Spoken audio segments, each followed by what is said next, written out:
ini itu yang pertama silaturahmi Bu. Yang kedua yaitu untuk pemenuhan tugas CGP yaitu di modul 3.1 yaitu pengambilan keputusan pimpinan melalui etika itu Bu. Pertanyaan pertama Bu. Bu itu kan sudah menjadi kepala sekolah yang lama Bu. Tentunya iya. tidak sebentar ya Bu.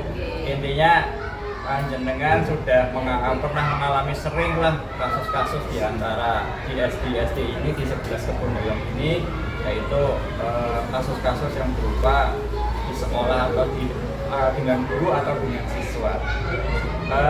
Bagaimana Bu untuk mengidentifikasi kasus-kasus yang merupakan dilema juga moral Bu? Kalau saya selama ini yang pernah saya lakukan itu dengan antar guru ya. Kalau siswa lebih cenderung saya berikan kepada guru kelasnya. Kalau untuk guru saya identifikasikan apakah ini dilema etika atau rujukan moral. Saya pelajari dulu. Jadi saya pelajari dulu, kemudian secara diam-diam saya pelajari. Selanjutnya saya langsung ke orangnya. Jadi ketika ada sebuah masalah, biasanya itu ada gosip di antara guru, gitu nggih. Jadi kalau sudah ada gosip di antara guru, itu artinya sudah ada masalah. Maka saya selidiki dulu, saya dekati masalah itu, kemudian saya identifikasikan ini kira-kira masalah ini yang mana, apakah untuk dilema etika atau rujukan moral atau ini berhubungan dengan aturan ya. Jadi apakah benar atau salah atau benar tapi itu melanggar aturan.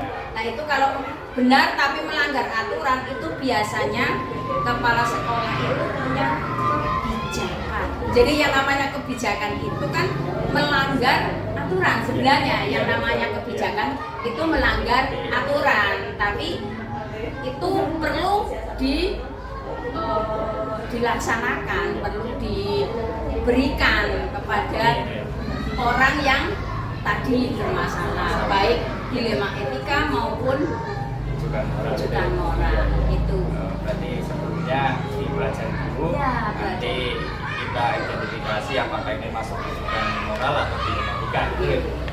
Yang kedua itu Bu Intok ini selama menjalankan pengambilan keputusan di sekolah ini, terutama untuk kasus-kasus di mana ada dua kepentingan yang sama-sama benar atau mengandung nilai kebijakan, itu caranya bagaimana Bu? Oke. Kalau ada peristiwa tersebut, yang pertama saya lakukan, yang pertama saya lakukan itu coach. Jadi pendekatan dulu. Jadi biar guru tersebut mengungkapkan masalahnya dulu. Kemudian kita coaching biar dia secara spontan itu bisa mengungkapkan masalahnya, kemudian dipancing untuk menyelesaikan sendiri. Bagaimana caranya? Gitu. Ya, solusi datang dari diri ya. Sendiri gitu ya. Nah, kalau memang itu tadi dilema etika benar dan benar ya, itu ya nanti yang muncul itu ya kebijakan kepala sekolah itu tadi. Pengambilan keputusannya dengan cara coach itu ya. Menarik sekali nih Bu.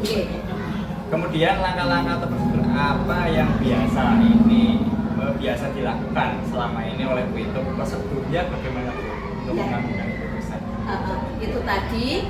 Jadi ketika ada gosip, kemudian kita dicari biang gosipnya, kemudian dicari yang bermasalah itu siapa, baru itu tadi ada coaching. Jadi harus ada pendekatan. Jadi tidak ketika ada seorang guru yang bermasalah, jangan langsung diflowkan, ya. Tapi kita coaching dulu sebenarnya masalahnya itu kenapa. Nah, kita gali dulu lah. Kita gali, baru kemudian ketika masalah itu berhubungan dengan orang lain, maka kita temukan. Intinya komunikasi. Ya, ada komunikasi. Iya, ada, iya, biar tidak semakin melebar masalah. Jadi itu langkah-langkahnya, cari masalahnya dulu, terus siapa saja yang bermasalah, kemudian kita diskusi atau kolaborasi, cari masalahnya biar tidak melebar ke sana sini. Ya, betul itu Bu. Yang keempat ya Bu, hal-hal apa saja yang selama ini Bu Intuk anggap efektif dalam pengambilan keputusan pada kasus-kasus dilema etika? Ya, itu tadi karena dilema etika itu kan berarti yang dilanggar itu kan aturan. Iya. Ya. Maka apabila ada guru atau siswa yang melanggar aturan, kemudian aturannya itu yang dilanggar itu terlalu tinggi enggak? Gitu loh. Tergantung kadar itunya, kadar masalahnya. Kadar masalahnya. Iya. Nah, kalau misalnya bisa diselesaikan di sekolah antar guru dan siswa atau guru dengan kepala sekolah, ya maksudnya masalahnya itu bisa diselesaikan dengan itu tadi, pengambilan kebijakan itu tadi. Iya. Jadi diselesaikan dengan cara berdamai gitu kan. Damai gitu ya. Ya intinya ditemukan. Itu kalau misalnya masalahnya ringan, ya, tidak berat sekali. Tergantung. Kalau masalahnya berat, maka itu bisa saya sebagai kepala sekolah melaporkan kepada atasan di atas saya. Itu secara hierarki. Diselesaikan dulu, kira-kira masalahnya kecil, ya. Sekolah bisa, kalau nggak bisa berarti atasnya tahu biar kita kemana-mana ya Bu ya. Ya betul Bu. Yang selanjutnya ya Bu, hal-hal apa saja yang selama ini jadi tantangan ya Bu dalam pengambilan keputusan, pengambilan kasus-kasus dilema etika Bu. Oke. Tantangannya itu ya. Tantangannya gini. Tantangannya kalau guru ya misalnya ya, kalau guru dengan guru itu biasanya ada yang tidak puas, ada yang tidak hati itu ya. Kadang kan, lah kepala sekolahnya pemihak ini, padahal kan itu ya itu kebijakan dengan pertimbangan penuh, dengan musyawarah tadi. Kadang tantangannya seperti itu, jadi dianggap tidak adil. Ya, dalam menyelesaikan masalah. Isi kepala otaknya orang itu beda ya Bu. Jadi anggapannya orang satu dan yang lainnya itu beda. Iya itu. Itu berarti tantangannya seperti itu ya Bu.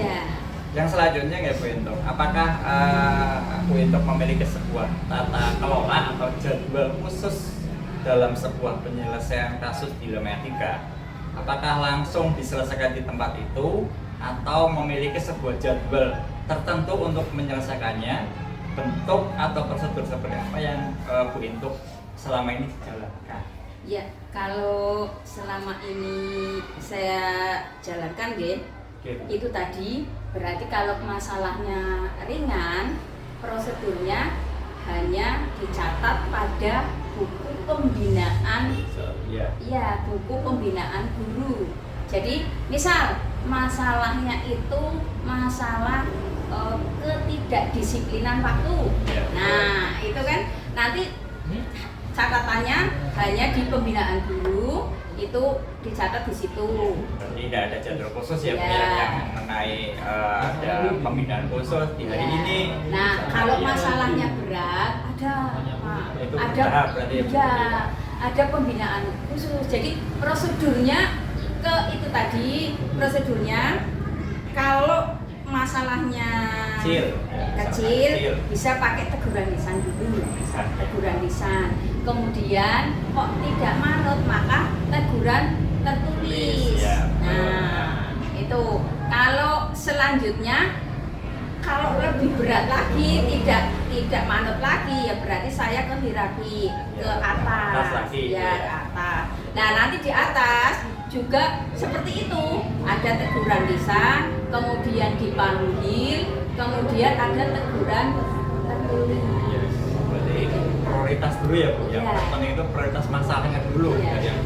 Nah, untuk jadwalnya bisa apa ya namanya, tidak harus begini begitu, jadi sesuai dengan situasional ya, untuk jadwalnya. Misalnya gini, misal yang pernah saya alami, ini kok dulu tidak masuk, kan tidak masuk 3 hari, ada catatan teguran lisan, kok seminggu ada teguran, ada lagi teguran tapi tertulis, lah kok sampai 1 bulan gitu loh.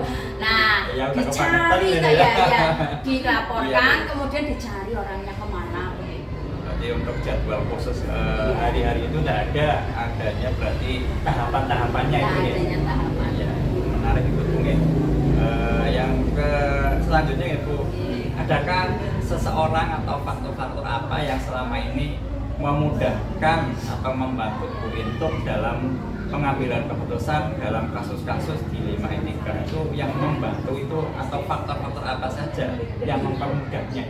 Ya, yang jelas yang membantu itu, kalau menurut saya itu komunikasi dengan guru yang senior. Komunikasi intinya ya. Iya. Ada komunikasi dengan guru senior. Biasanya orang senior itu kepalanya lebih besar. Iya, intinya banyak pengalaman. Iya, banyak pengalaman. Iya. Kemudian itu tadi, ketika seorang guru membuat kepala sekolah marah, itu usahakan kepala sekolah jangan marah. Iya, betul. Kalau marah bubar, malah kacau ya, Bu. Iya. Jadi seorang kepala sekolah harus punya emosional pengendalian yang tinggi, harus punya kesabaran ekstra. Ya, ekstra. Iya, berarti intinya komunikasi dan itu pengendalian emosi. Iya, sehingga kalau misalnya kita bisa mengendalikan emosi, insya Allah kita bisa mengambil keputusan yang seadil-adilnya, sebijaksana. Gitu ya, iya. Iya, betul. Tidak ngamuk dulu. Iya. Terakhir nih Bu ya. Dari semua hal yang telah disampaikan Bu Intuk, pembelajaran apa yang Bu Intuk petik dari pengalaman dalam rangka mengambil keputusan di 5E3 itu, pembelajarannya itu apa? Kalau menurut saya pembelajarannya itu begini, kalau ada masalah jangan kalau orang Jawa bilangnya aja digebiak-uyah. Ya, semua kena gitu. Iya, semua kena. Tapi itu dulu ditata, diselidiki dulu, dicari fakta-faktanya, dicari fakta-faktanya. Kadang kan kalau ada masalah biasanya ada gosip yang miring, ada gosip yang jujur ya. Ada satu benar, satu menyalahkan itu ya. Sehingga harus diklarifikasi dulu. Ya, betul. Jadi perlu untuk mengklarifikasi dan menginventarisir atau mengumpulkan masalah-masalah itu biangnya dari mana ya? Iya, betul. Iya, ternyata pembicaraan kita selesai nih Bu. Menarik sekali nih Bu. Iya. Ini pengalamannya Bu Intuk bisa terjadikan saya untuk kedepannya Bu. Karena saya kepala sekolah baru ya Bu, jadi bisa mengambil pengalaman dari Bu Intuk yang telah dilakukan di sini. Sebelumnya saya terima kasih Bu Intuk telah meluangkan waktunya untuk saya di wawancara ini. Mudah-mudahan Bu Intuk selalu sehat. Ya, amin. Dan ini tak jadikan saya pengalaman. Matur nuwun. Itu sekedar pengalaman saya. Jadi ngomongnya kepenak, wis tahu mengalami, sudah pernah mengalami. Oke, matur nuwun ke Bu Intuk. Sami-sami.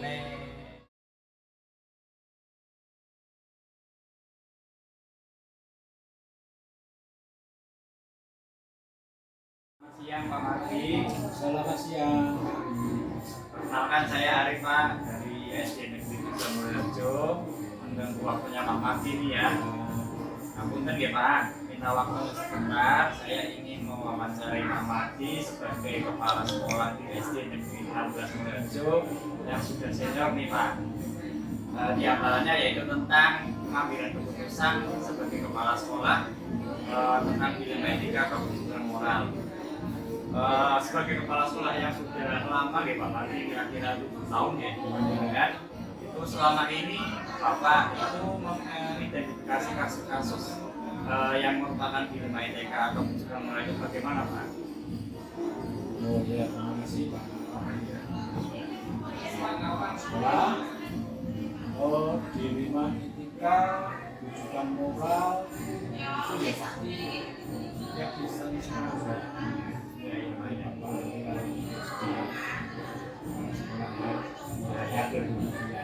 ini sebagai pengalaman ya.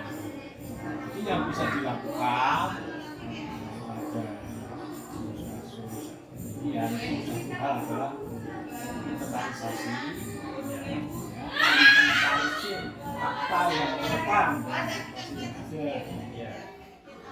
Jadi fakta-faktanya bagaimana diinventarisasi. Kemudian yang kedua, dipastikan siapa saja yang ada dalam situasi ini. Apakah itu orang tua, kemudian yang ketiga, yang utama adalah harus mengenali individu yang berkembang dengan situasi ini.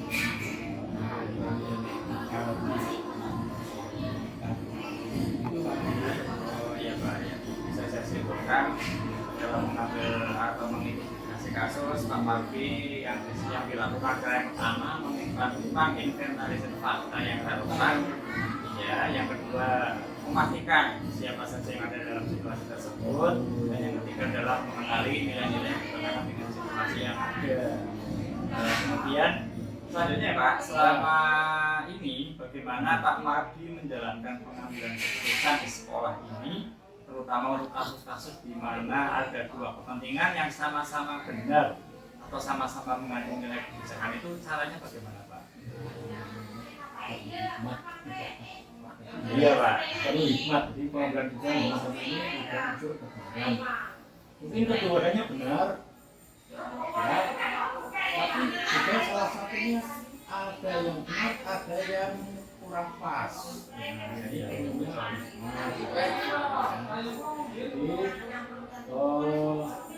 dalam memutuskan masalah ini perlu mediasi, Ya, benar. komunikasi, misalnya orang tua, mungkin bisa komite, ya.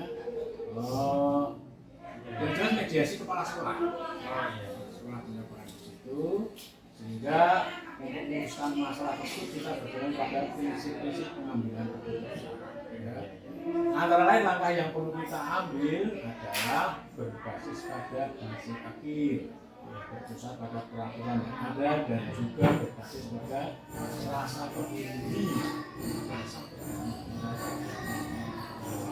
Ini itu nanti.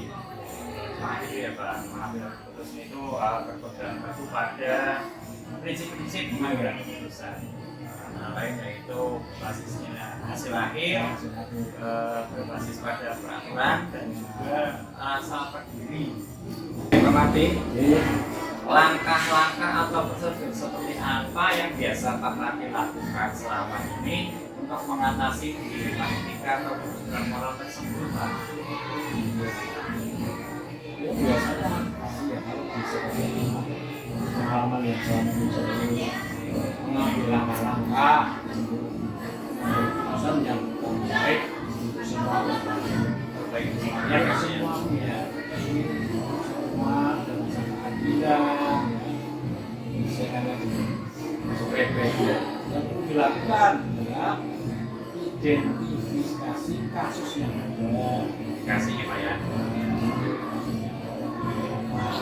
kemudian inventarisir kasus permasalahan yang ada, Kan ya.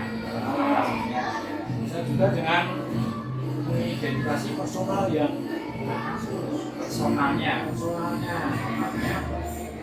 lalu Betul, Pak.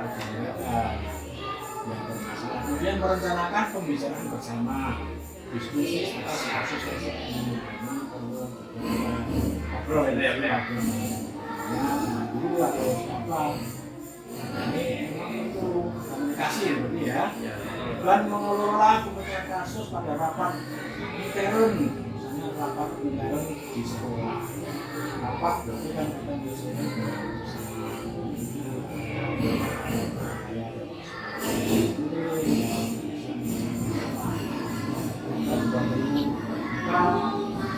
ada yang lain itu juga bagus untuk masalah ya. Terus pengambilan keputusan akhir masalah menjadi keputusan hasil rapat. Akhirnya rapat komunikasi. Masalah nggak bisa sih. Oh, kalian mendukung kerjasama dalam itu kan jadi kita nggak bisa sendiri. Bahkan guru itu juga punya kelebihan masing-masing.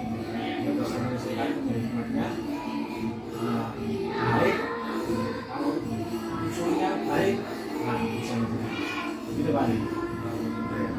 Berarti yang harus dilakukan yang pertama mengidentifikasi kasus yang ada di situ, dan yang kedua mengorganisir atau mengumpulkan masalah yang ada. Yang ketiga personalnya ya Pak, itu yang keempat adalah perencanaan pembicaraan untuk diskusi bersama, terus pengelolaan acara kasus dengan cara rapat sekolah. Terus dengan rapat itu nanti kita mengambil keputusan secara bersama-sama untuk menghasilkan keputusan dari hasil suatu rapat. Menarik sekali nih Pak. Yang selanjutnya ya Pak, hal-hal apa saja yang selama ini Pak Mat dianggap efektif dalam pengambilan keputusan pada kasus-kasus di rumah tangga Pak? Hal yang efektif dalam pengambilan keputusan kasus di rumah tangga seperti kelas bahwa semua warga sekolah itu memiliki integritas serta loyalitas yang tinggi terhadap pimpinan kawan tempat kerja. Ini sekolah harus kecil besar. Ya, menganggap semua warga sekolah memiliki integritas dan loyalitas yang tinggi. Pak, harus bisa menerima semua. Kalau orang jauh ini jembar saudara nih, gitu Pak. Betul Pak. Ya. Lalu yang kedua, perbedaan pandangan atau pendapat terhadap segala sesuatunya diyakini bermuara pada keinginan bersama untuk memecahkan suatu masalah, ya kasus di mana ia bekerja. Jadi semuanya pasti ingin menyelesaikan masalah, hanya pandangannya kan berbeda. Tapi ya jelas tujuannya adalah untuk menyelesaikan masalah. Ya, yang ketiga, selain itu masalah sekolah memiliki sumber daya yang berintegritas, loyal dan memiliki semangat kebersamaan yang tinggi. Artinya mereka hanya punya keinginan untuk meningkatkan kinerja sekolah, instansi. Itu tujuannya ketika bisa masuk kasus, itu tujuannya kemajuan sekolah. Bisa mengambil secara bijak gitu ya Pak. Baik gitu ya Pak. Ya yang harus hal efektif yang diambil yang dilakukan dalam mengambil keputusan di Kementerian yaitu yang pertama, semua kepala sekolah harus menganggap semua warganya loyal gitu ya Pak. Yang kedua, perbedaan pandangan itu memang ada, tapi yang positif itu ya loyal, kita harus melihat loyal. berarti yang mualanya itu pada kemajuan sekolah atau keinginan bersama untuk memasakkan suatu masalah tersebut. Yang ketiga yaitu memiliki sumber daya yang loyal serta semangat kebersamaan bersama. Oke, selanjutnya ini Pak, menarik sekali Pak dengan kita selama diskusi ya. Yang selanjutnya ya Pak, hal-hal apa saja yang selama ini merupakan tantangan nih Pak, tantangan di dalam Pak Mardi mengambil suatu keputusan dalam kasus-kasus ini, kasus yang di SD 16 dan ini Pak.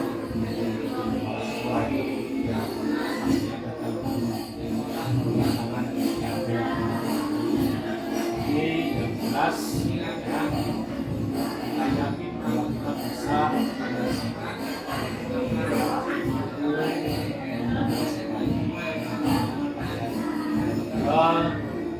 tantangannya kadang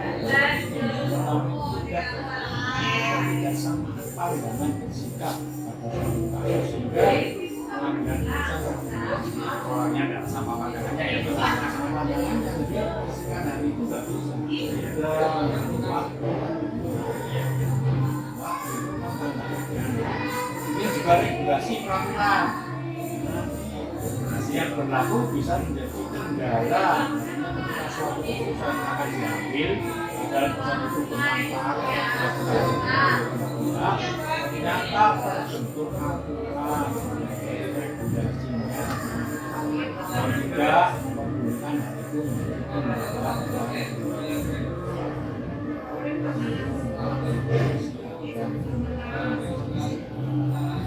yang para pihak masalah saling merasa benar yang tidak benar bisa berlaku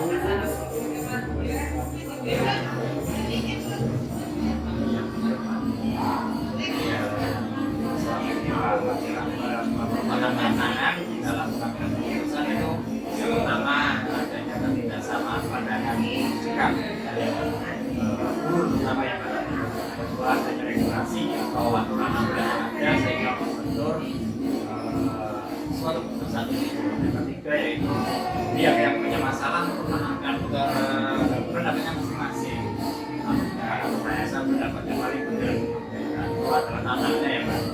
Nah, selanjutnya ini Pak, maka Pak itu memiliki sebuah tata kalah atau jadwal tertentu di dalam mengambil sebuah keputusan kasus etika, atau apakah Pak Fadli langsung menyelesaikan di tempat atau memiliki sebuah jadwal untuk menyelesaikan.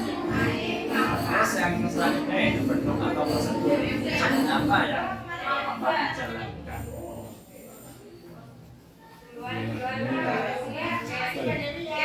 yang namanya jadwal diberlakukan kegiatan Iya. yang penting kemudian kasus-kasus di etika ketika kita membatalkan kadang di kurun waktu tertentu tidak terjadi suatu permasalahan jadi Tidak tentu ada masalah itu ya. Iya. nah, tentunya tidak dilakukan secara khusus karena tidak menjadikan program yang seperti selanjutnya. Hanya diberikan ruang atau waktu pada saat ada kasus. Ini kasus kan situasional, itu tidak semuanya kasus. Ini jadwal tadi ya. Nah, kemudian yang bisa disikapi secara fleksibel. Kita meluas kemudian dengan mitigasi menggunakan uang itu maksudnya ini yang pengalaman ya Pak ya ini Berarti tidak ada jadwal ya Pak yang program secara khusus karena kasus itu adanya seketika mengenai ini ya Pak, sehingga perlu penanganan secara langsung. Kadang kasus itu muncul beberapa waktu dan semuanya dibuat dan disikapi secara fleksibel. Itu ya Pak. Tadi tidak ada jadwal tertentu ya Pak. Yang selanjutnya, apakah ada seseorang atau faktor-faktor yang selama ini mempermudah atau membantu Pak Mardi dalam pengambilan keputusan dalam kasus-kasus terutama di rumah etika ini Pak? ya memang perlu belajar dan komunikasi Kasih modalnya itu ya Pak? iya kita harus dekat dengan orang pendekatan kita baik sama orang permasalahan nanti ya itu memang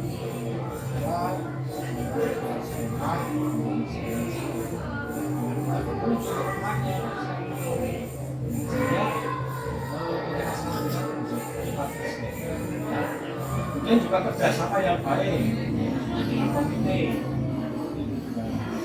baik yang kita memberikan sumbangan, saran, jadi hubungan yang akrab dan dari sekolah itu begitu ada masalah muncul dan segera dapat diselesaikan dengan mudah ya, dimaafkan satu bulan yang baik kita menjadi bulan yang baik kita komite masuk orang tua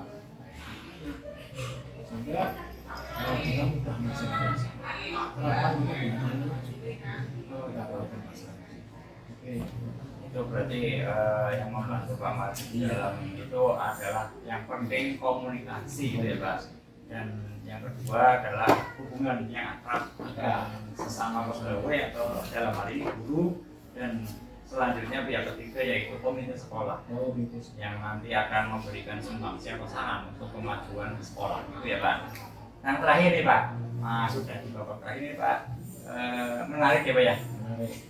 Yang terakhir yaitu dari semua hal yang disampaikan dari pembelajaran ini, apa yang dapat Pak Mardi petik dari pengalaman Pak Mardi dalam pengambilan keputusan di dunia tiga Pak? Itu ada satu kuncinya